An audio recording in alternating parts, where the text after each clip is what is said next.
It started with a yellow slip taped to my front door. Notice of violation, excessive noise complaint. The first time, I laughed. The second time, I felt uneasy. By the third, I stopped laughing altogether.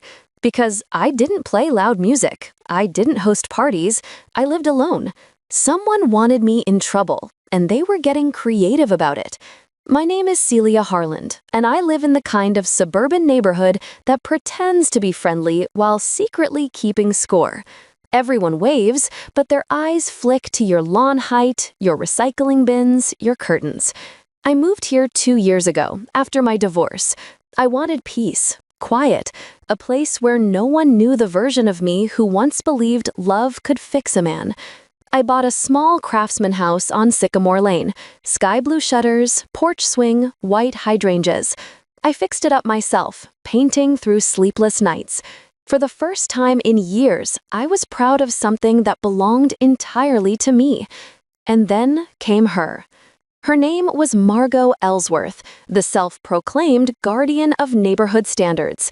She chaired the Community Beautification Committee, which was code for professional meddler.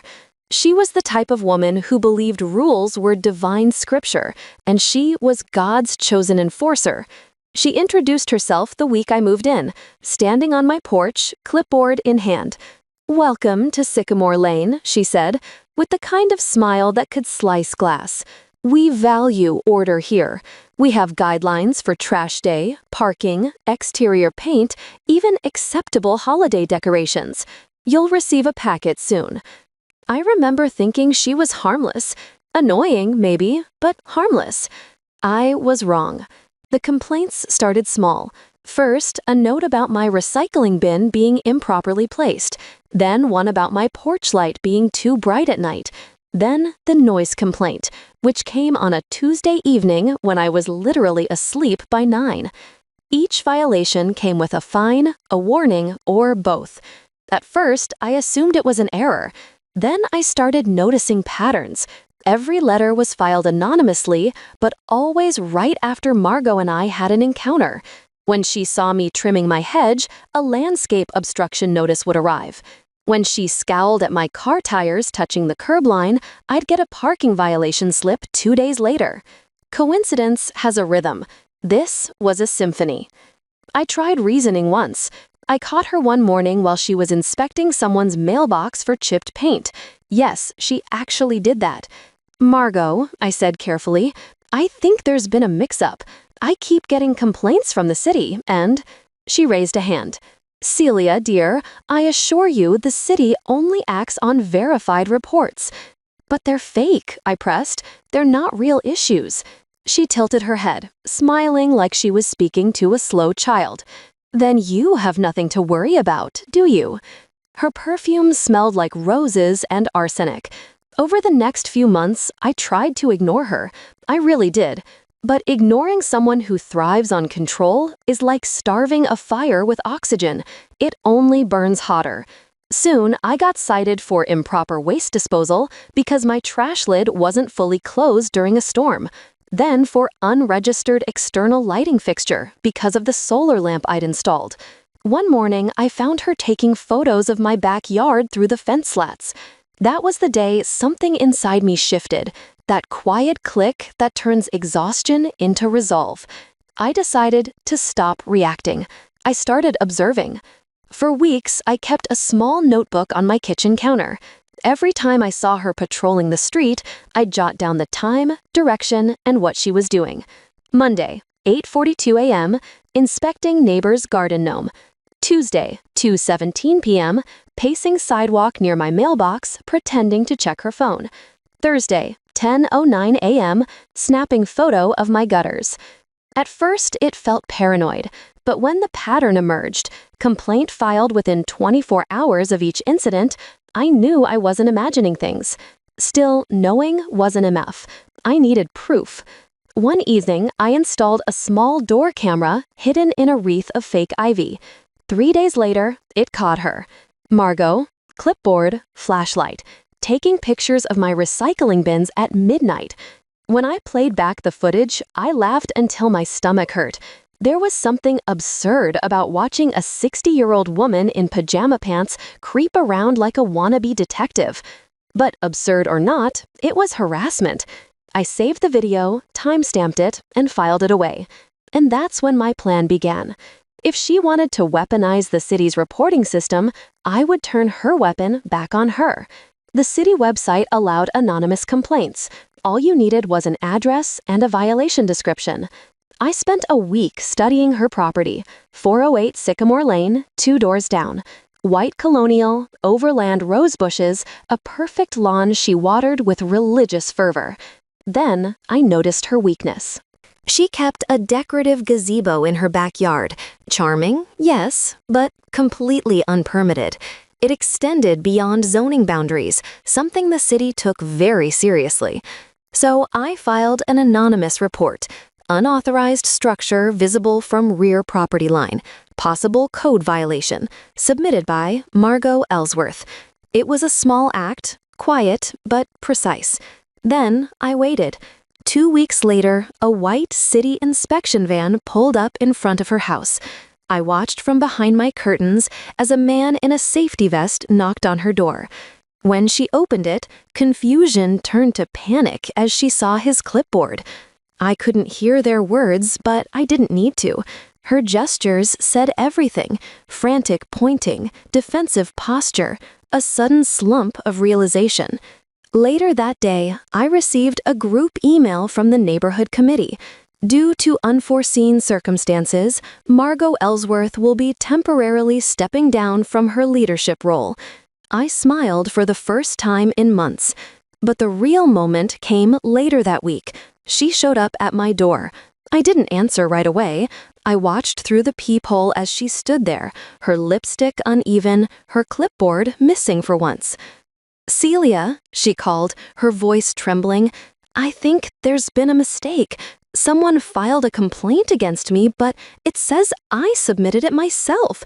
They're saying my gazebo's illegal. I could be fined thousands." I opened the door just enough to see her face. "Oh no," I said, feigning shock. "That sounds awful. Who would do such a thing?" Her eyes searched mine, suspicion flickering like static. "I don't know," she whispered. "I think someone's trying to make me look bad." I smiled softly. That must feel terrible. Her lips pressed into a thin line. "You don't think?" "I think," I interrupted. "It's exactly what you've been doing to everyone else." She flinched like I'd slapped her. Then she turned and walked away without another word. The neighborhood changed after that. Without her daily patrols, the street felt lighter, quieter. People started chatting at mailboxes again, leaving garden lights on without fear of fines. I kept the video evidence stored, just in case she ever tried something again. But she didn't. She withdrew, like a flower folding inward at night. Months passed, and life moved on. I started hosting small gatherings again, soft music, candles, laughter echoing into the mild summer air. The same air that used to choke with her disapproval now carried warmth. Sometimes I'd see her drive by, no wave, no glare, just a woman haunted by the echo of her own rules. I thought that would be the end of it. But justice has a long tail, and sometimes it swings back unexpectedly. One afternoon, I found an envelope wedged into my mailbox. No return address, just my name scrawled in shaky handwriting. Inside was a short letter. "Celia, I know it was you. I can't prove it, but I know. You were clever, I'll give you that. I deserved some of it, maybe even all of it. But I want you to know something. People like us don't win. We just survive. That's what I was doing. Surviving. Take care of your peace. It's rarer than you think. M." I read it twice, then again.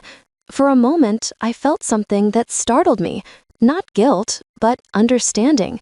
Because maybe she was right. Maybe both of us had been surviving, in our own, equally flawed ways. I didn't respond.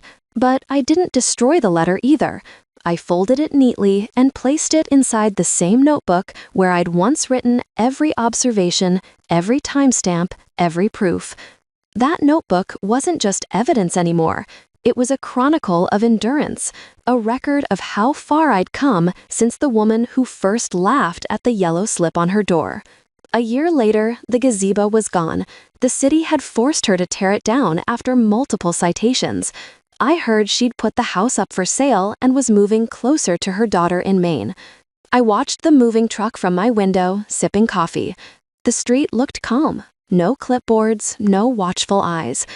As the truck pulled away, she glanced once toward my house. For the briefest moment, our eyes met across the hedges. Two women bound by a secret war that no one else would ever know about. She didn't smile, neither did I, but something passed between us, a silent truce, born not from forgiveness, but from fatigue. She drove away, and the street exhaled. These days, my house feels lighter. I still keep it tidy, partly habit, partly defiance. Sometimes I even laugh when the wind rattles my mailbox, remembering how a single fake complaint started it all. It's funny, in a way, how people try to control others when they're losing control of themselves. And maybe that's the real revenge, not getting even, but getting free. I still have that first violation notice pinned to my corkboard above my desk, not as a trophy, but as a reminder. It's creased now, edges curling, but the bold black letters still glare. Notice of violation. When I look at it, I don't see a complaint anymore. I see proof that I didn't just endure, I adapted. I fought back. And I learned that quiet precision can be louder than rage. Because revenge isn't always about destruction. Sometimes it's about reflection. About making someone see themselves the way they made you feel. If you asked me now whether I regret it, I'd hesitate. Not because I feel guilty, but because part of me still wonders what might have happened if I'd confronted her differently, if I'd told her she didn't need to control everything to matter. But that's the problem with people like Margo. Control is the only language they speak, and the only way to reach them is to make them listen to silence. And that's exactly what I did. Now, on quiet mornings when I water my hydrangeas, I sometimes imagine her living somewhere far away, maybe near the ocean, where no one cares about fence heights or lawn edges. Maybe she's learned to let go. And maybe, in some small, unspoken way, she respects me now, the neighbor who finally taught her that power has consequences. Because in the end, I didn't destroy her. I just held up a mirror. You've just stepped into her revenge side, where every wound finds its justice, and every silence ends with truth. If her story struck a chord, make sure to like, share, and subscribe. Your support keeps these stories alive. Another secret waits in the next video. See how her revenge begins.